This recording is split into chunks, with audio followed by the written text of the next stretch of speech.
বিমানে বসেই video streaming, video call কিংবা হাই স্পিড ইন্টারনেট এখন আর কল্পনা নয়। ইলন মাস্কের স্টারলিংক প্রযুক্তি এবার বদলে দিচ্ছে আকাশে ইন্টারনেট ব্যবহারের অভিজ্ঞতা।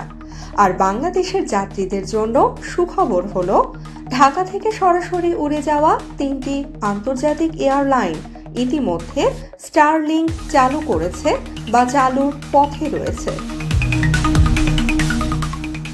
প্রথমেই রয়েছে কাতার এয়ারওয়েজ।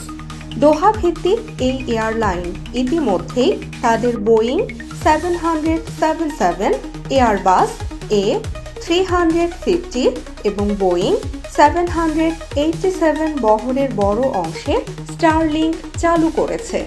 ফলে দোহা হয়ে ইউরোপ, উত্তর আমেরিকা, আফ্রিকা কিংবা অস্ট্রেলিয়ার ভ্রমণের সময় অনেক যাত্রী আকাশেই পাচ্ছেন ফ্রি হাই স্পিড ওয়াইফাই। এরপর রয়েছে এমিরেটস।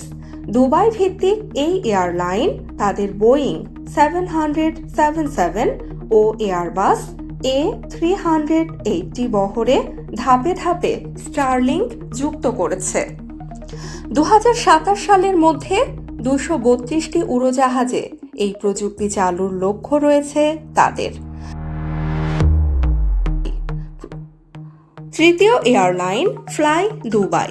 প্রতিষ্ঠানটি তাদের বোয়িং 737 বহরে স্টারলিংক ইনস্টল করার ঘোষণা দিয়েছে। ফলে ভবিষ্যতে ঢাকা দুবাই রুট এবং দুবাই হয়ে অনওয়ার্ড যাত্রা ও যাত্রীরা দ্রুত গতির ইন্টারনেট সুবিধা পেতে পারেন। তবে একটি বিষয় মনে রাখা জরুরি, সব ফ্লাইটে এখনো স্টারলিংক নেই। নির্দিষ্ট রুটে কোনো উড়োজাহাজ পরিচালিত হচ্ছে তার উপর নির্ভর করবে আপনি এই সুবিধা পাবেন কিনা।